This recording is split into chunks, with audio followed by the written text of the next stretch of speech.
à tous et bienvenue dans cette nouvelle vidéo. Alors comme vous avez lu le titre, je vais pas vous cacher, donc on va parcourir des smooth transitions aujourd'hui et on va tout de suite commencer par le smooth zoom, ce que vous voyez ici. On va tout recommencer à zéro, donc je vais dans ma page edit. Hop, je vais me mettre par ici et je vais mettre mes deux clips. Donc j'ai pris deux clips, c'est des vidéos libres de droit. Je place mes deux clips l'un à la suite de l'autre. Et ici, on va commencer à faire du découpage. Pourquoi? Donc on l'a vu dans la vidéo précédente. Pour aller dans Fusion, il faut quelque chose à lire. Alors soit je dépose un effet ici Fusion Composition, mais moi je veux partir à partir de mes clips d'ici. Pour ce faire, donc je vais me placer ici avec hop,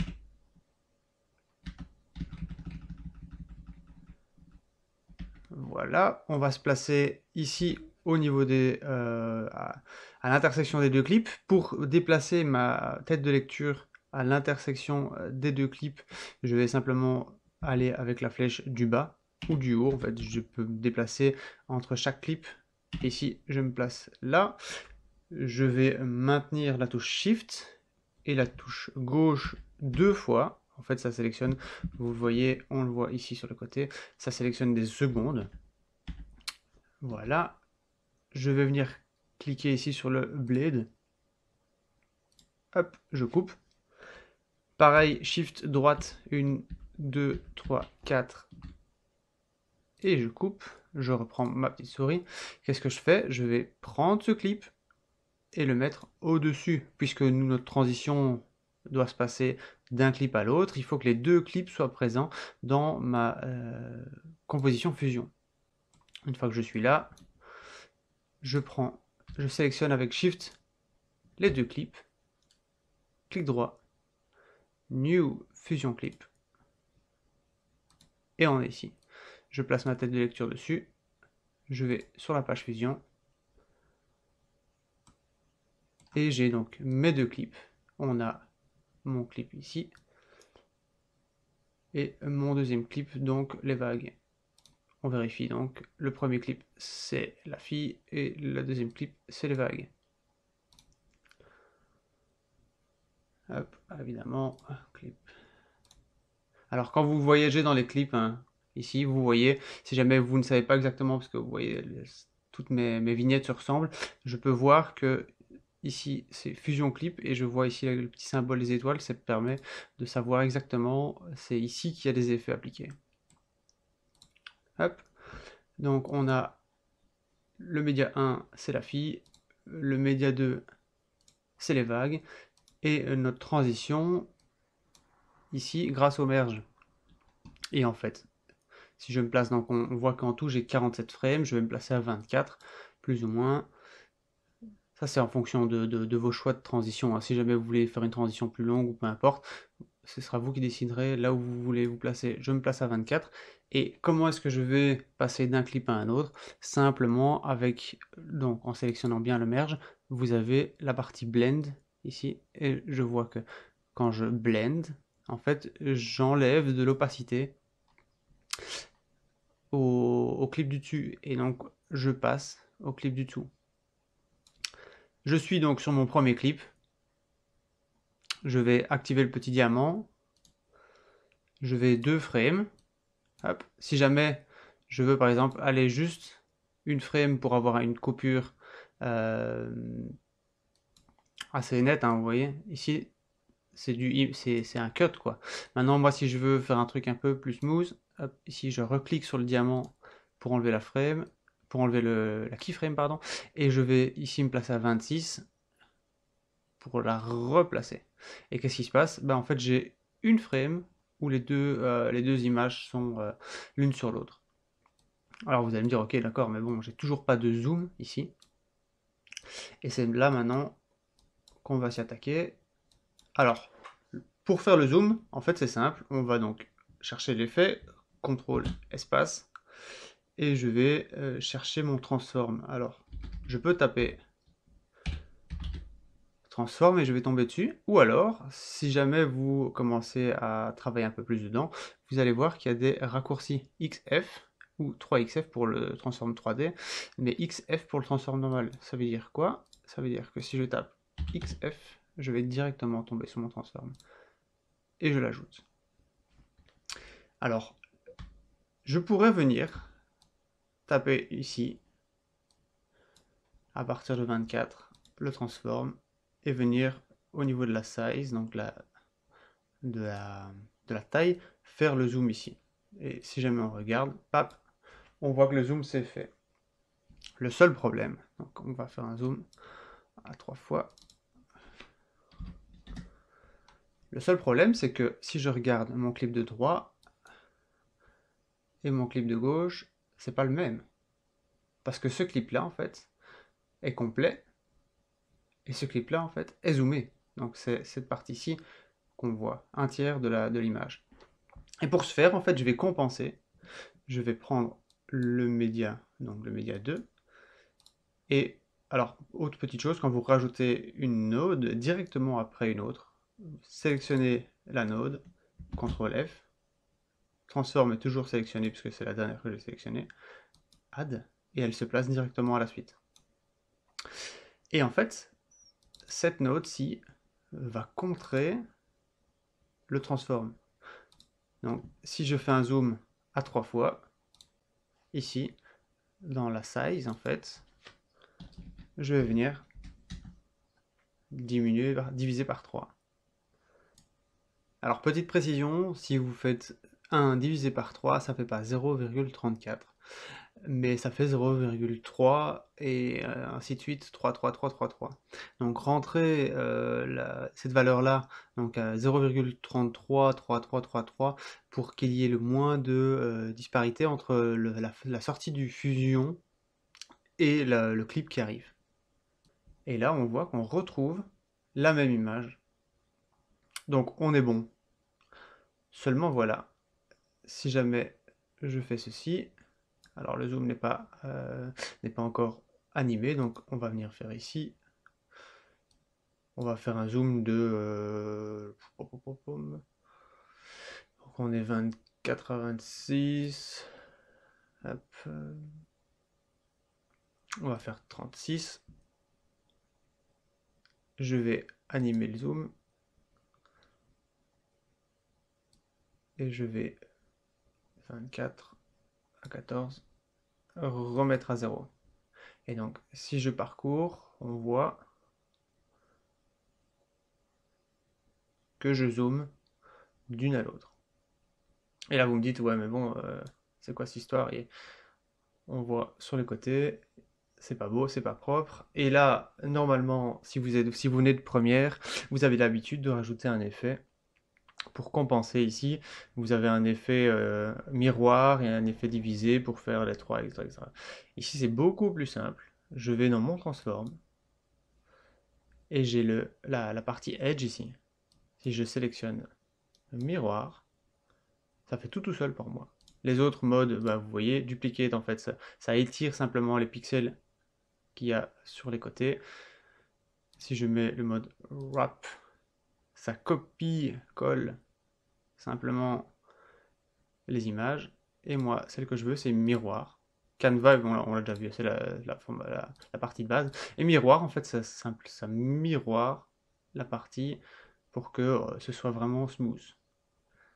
Donc ici, je me déplace, et là, c'est exactement ce que je cherche à faire.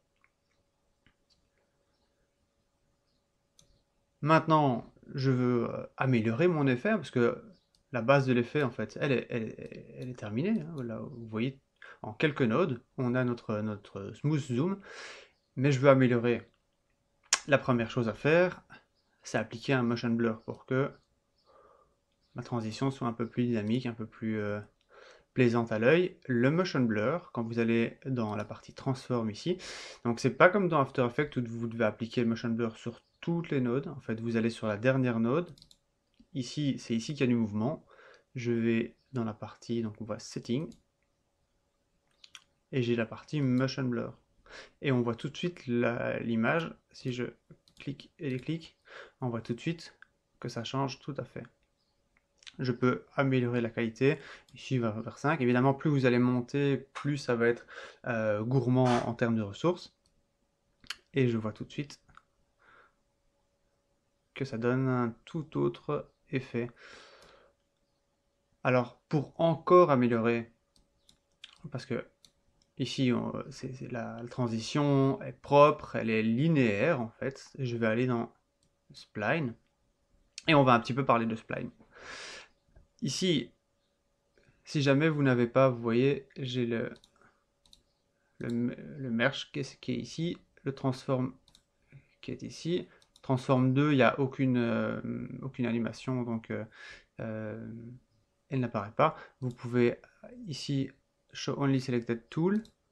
Ça veut dire quoi? Ça veut dire que je dois sélectionner le merge et avec CTRL, je vais venir sélectionner le transform. C'est pratique quand vous en avez une dizaine, parce qu'ici j'ai 4 nodes, donc ça va. Mais si jamais j'avais une vingtaine de nodes et que j'ai une dizaine de nodes avec des animations, ben en fait je peux sélectionner comme ceci pour avoir seulement celles qui sont visibles. Première chose à savoir, c'est que si je clique ici, elle est modifiable. Le merge est modifiable. Si jamais je reclique, elle est affichée, mais n'est pas modifiable. Et si je reclique, elle n'est plus visible. Donc ici, moi, ce que je veux faire, c'est aller dans mon transform. Je n'ai plus besoin du merge, en fait, je peux juste sélectionner le transform. Ou alors, je peux juste afficher le merge pour savoir exactement où ma transition se fait. Et je vais animer, modifier l'animation du transform. Ici, on voit tout de suite que voilà, ça sort du cadre et je ne vois pas. Alors, si vous regardez correctement ma souris, le curseur de ma souris, je peux, en fait, en venant ici sur les chiffres, je peux zoomer, dézoomer. Je peux faire ici aussi. Hop, simplement. Et si je clique ici, sur le petit carré, Zoom to Fit, ça va automatiquement, en fait, me placer celle que j'ai sélectionnée pour prendre tout mon écran. On va prendre, on va faire ceci, ça sera mieux, comme ça on voit plus. Ici donc, j'ai ma première keyframe, qui est ici. On voit en même temps ma tête de lecture qui se déplace ici, hein, et qui arrive ici. Moi je veux que l'animation soit un peu plus souple, un peu plus organique, on va dire ça comme ça. Je vais sélectionner mes deux keyframes, et je peux venir cliquer sur Smooth ici. À défaut de linéaire, pour l'instant c'est en linéaire. Les contrôles, les raccourcis clavier, donc c'est Shift S pour Smooth et Shift L pour linéaire. Donc Shift S et on a déjà, si je mets play, on a déjà une animation un peu plus souple. Je peux encore venir améliorer. Ici, si jamais je clique sur le petit lien, ça tout le monde connaît je pense, hein. Hop, on vient ici, donc sachant que c'est à 24, et je viens ici tirer pour avoir quelque chose d'un peu plus souple. Encore, avec un peu de vitesse, un petit peu de vitesse accélérée. Et voilà, on commence à avoir quelque chose de propre et qui ressemble clairement à une transition zoom. Hop, on va revenir ici. Si jamais, donc on va un peu parler des contrôles ici, comme ça c'est fait maintenant, et pour les autres effets ce sera tout de suite plus simple. J'ai un show key marker ici, qui m'affiche en fait en haut, là où il y a des keyframes. Pour me déplacer de keyframe en keyframe, je vais sélectionner je vais cliquer sur la touche Alt. Donc, imaginons ma tête de lecture ici. Je vais appuyer sur ma touche Alt et avec ma touche gauche, je vais sur ma keyframe précédente et ma touche droite sur ma keyframe suivante. Donc c'est pratique quand vous avez plusieurs keyframes à modifier. On a aussi, voilà, si jamais je sélectionne ma keyframe, on voit aussi la valeur ici. Je peux changer ma valeur directement à la main, ou alors je peux faire un T-offset. Donc ici je veux bouger ma keyframe de 3 frames, je mets 3, elle avance de 3 frames. Si je mets moins 3, elle recule de 3 frames. Donc quand vous avez beaucoup de keyframes et que ça devient pas fort lisible, bah, vous faites ça et vous êtes tranquille. On en a fini ici pour cette partie-ci. On a ce qu'on voit ici, le shapebox. Donc si jamais je sélectionne, vous voyez que ma sélection se reste en fait. Donc en fonction de ce que je sélectionne, la shapebox se crée sur la sélection. Ça veut dire que si j'ai plusieurs keyframes et que je veux modifier toutes les keyframes en une seule fois, par exemple les étirer, vous voyez que ça s'étire seulement. C'est un mauvais exemple parce qu'il n'y en a qu'une, mais tantôt on le fera avec deux ou trois. Si jamais donc j'enlève ça, je peux aussi sélectionner, donc si jamais je fais ça, je recule un peu. Les contrôles sont exactement les mêmes que pour ici, hein. Donc vous voyez avec la touche du milieu, la souris du milieu, on se déplace. Avec contrôle molette vers l'avant, on zoome. Si jamais je sélectionne, donc vous voyez mes deux keyframes sont sélectionnés. Et j'ai ici le time stretcher. Et là donc là qu'est-ce qu'il fait? Évidemment, hop. On resélectionne mes deux keyframes. Alors ça c'est évidemment encore un coup de la bêta. En fait quand vous avez plusieurs keyframes, si vous appuyez ici, qu'est-ce qu'il va faire? Il va créer une box, une shape autour de toutes vos keyframes en partant de la première et la box s'arrêtera sur la dernière et vous allez pouvoir comme ça modifier toute l'animation. Quand je rajouterai d'autres éléments, on verra ça. Et vous pourrez donc modifier toute l'animation d'une traite, rallonger ou raccourcir l'animation. Je pense que j'ai terminé au niveau du Spline Editor. Si jamais vous avez des questions, bah évidemment, vous les laissez dans les commentaires. Et si jamais je trouve ça intéressant, j'en ferai peut-être une autre vidéo. On va continuer parce que il y a encore moyen d'améliorer tout ça. On voit donc ici, on a un zoom qui est assez sympathique avec un petit effet motion blur. Et moi, j'ai envie de me dire, tiens, est-ce qu'il n'y a pas moyen de rajouter encore un petit effet de blur en plus pour vraiment avoir cette impression de vitesse? Alors vous avez deux solutions. On a la première, c'est le zoom blur. Hop.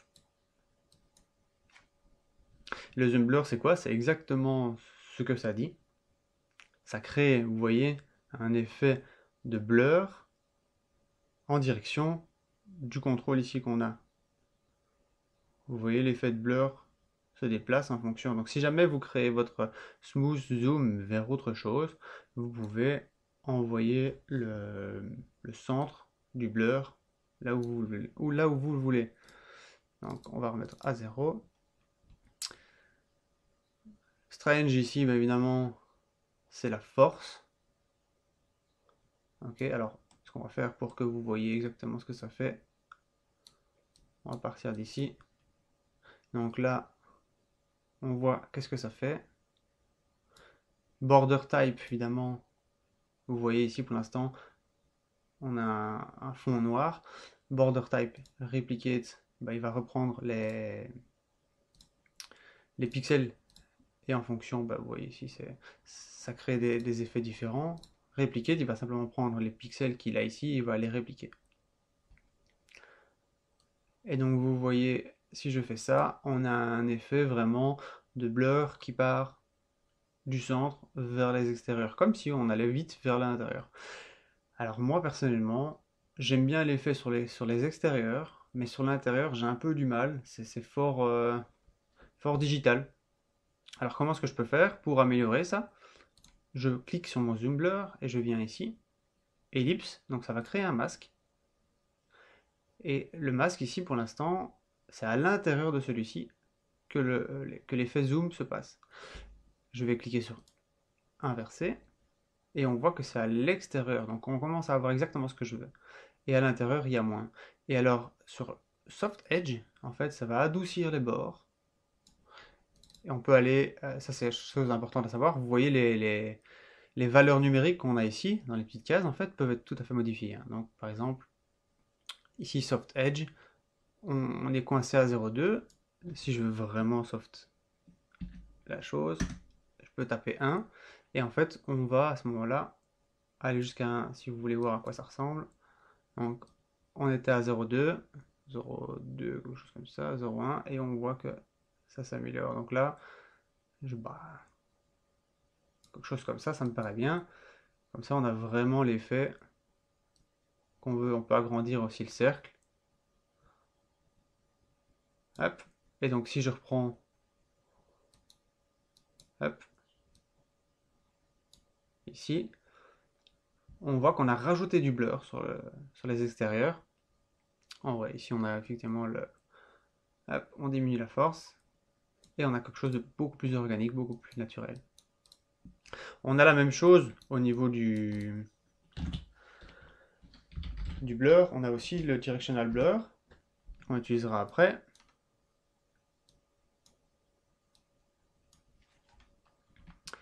Et pareil, hein, donc on va faire ça pour que vous puissiez voir les différents types. On a donc le linéaire, hein, on va mettre de la force ici. Vous voyez qu'en fonction de ce que je déplace, ici ben, c'est linéaire, donc en fait ça va dans un sens. L'angle est ici, et je peux déplacer l'angle comme je le souhaite. Hop, on remet à 0. On a radial 113, et on a zoom qui fait exactement la même chose.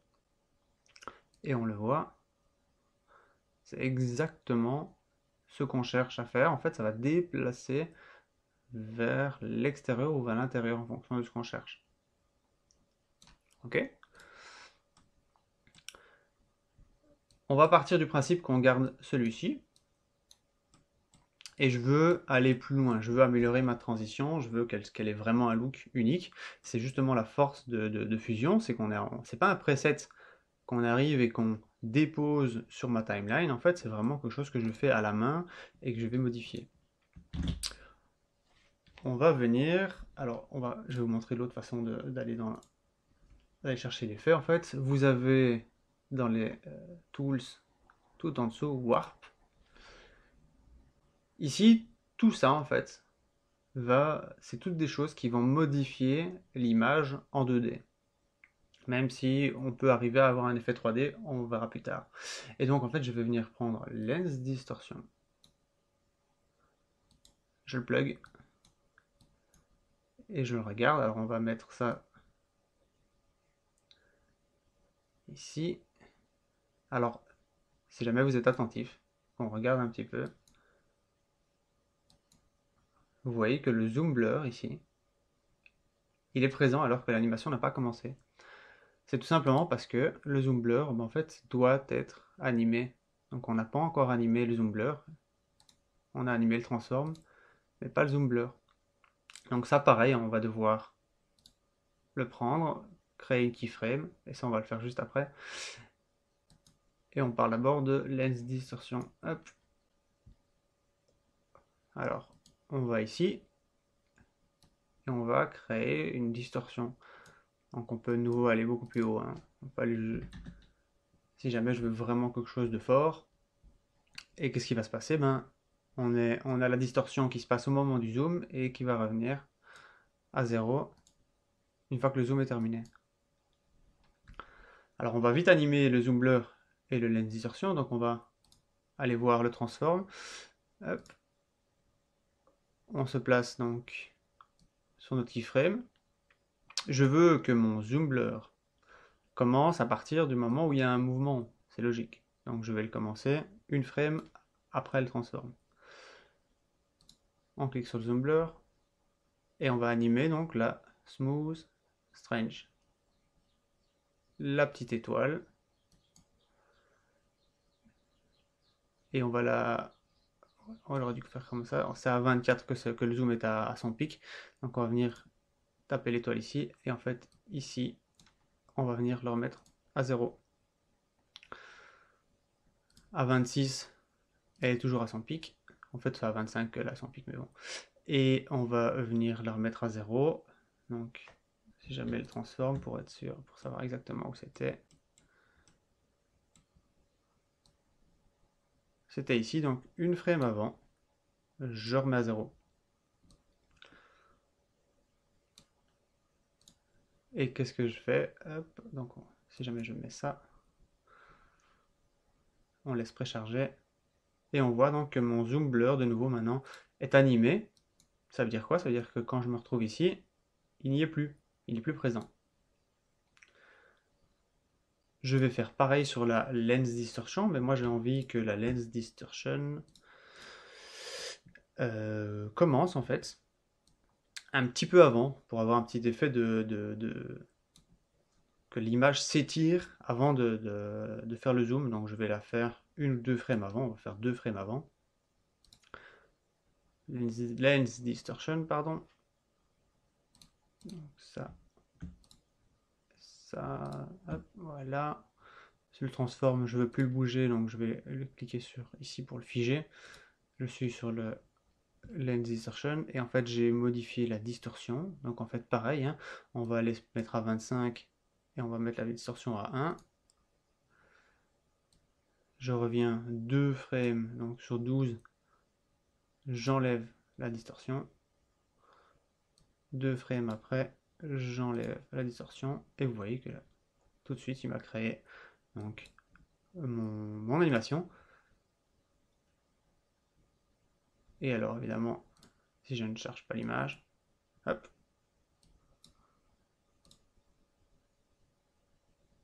et vous voyez donc qu'il y a une distorsion qui se fait dans l'image qui donne vraiment un petit effet sympa.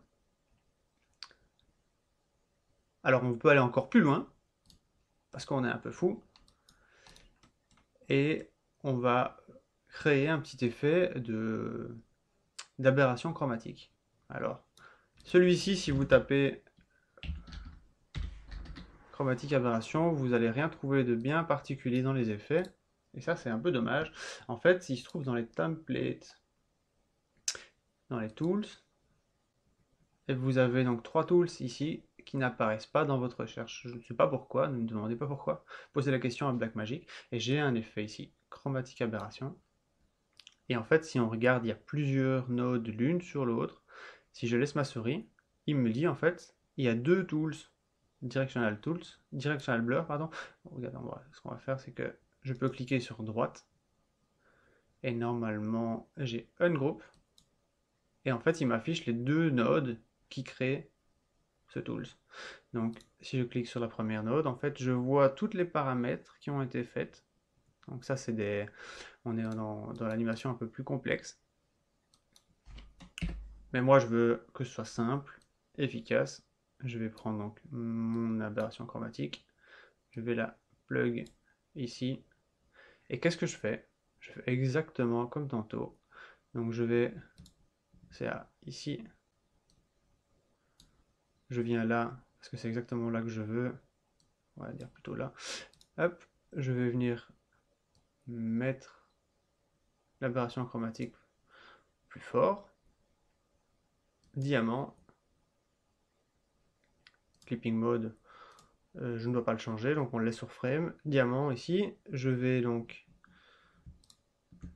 pour voir la distortion, hop, comme ça je vois.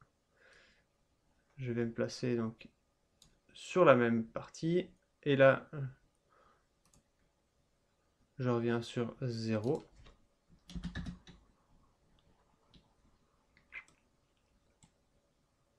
Et je vais faire pareil de l'autre côté, 0. Et qu'est-ce que ça donne maintenant? Si je mets dans le visuel, pas facile à dire, vous m'avez compris. Vous avez donc un effet. Vous voyez donc les couleurs, la différence avec ici. Vous avez donc les couleurs qui sont un petit peu déplacées pour faire des aberrations chromatiques. Donc on a l'effet beaucoup plus sympa, moi je trouve personnellement. Et donc là, c'est terminé. Vous avez votre zoom transition, mais complètement personnalisé. On peut alors à ce moment-là commencer. Donc si jamais je prends, qu'est-ce que j'ai modifié? J'ai modifié le zoom blur. Et ça, au niveau de l'animation, je peux sélectionner Shift S. J'ai la lens distortion ici. Pareil, je sélectionne Shift S. Et l'aberration chromatique, alors comme c'est un tools, parfois, c'est un peu de chipotage. Par exemple ici, donc quand j'ai j'ai créé l'effet pour faire la vidéo, évidemment j'ai pu le modifier, mais si je ne serais pas le modifier, bienvenue dans la bêta. Je prends ici Media Out et j'ai donc ma transition qui est terminée. Je retourne dans la page Edit. Je fais un petit zoom et je vois ici, là au-dessus, il y a une barre rouge en fait. C'est simplement le chargement qui va se faire et qui va me permettre après de passer d'une à l'autre. Et on voit, ça devient bleu, ça veut dire que ça se charge, ça se met en mémoire. Et donc voilà, c'est préchargé. Et donc si je fais play, j'ai ma transition zoom qui devrait arriver. Avec un petit effet super sympa et ma transition est personnalisée, ça veut dire qu'en fonction de ma vidéo, je peux modifier, je peux rajouter, etc. Donc voilà, dans la prochaine vidéo, parce que je comptais faire les 3 effets en une seule vidéo, mais je vois que je suis déjà à 30 minutes de vidéo. Donc dans la prochaine vidéo, on fera le spin, donc je peux montrer déjà, c'est le fait que... hop, hop, voilà, ça ressemble à ça. Tout le monde connaît, et donc ce sera dans la prochaine vidéo. Salut et ciao!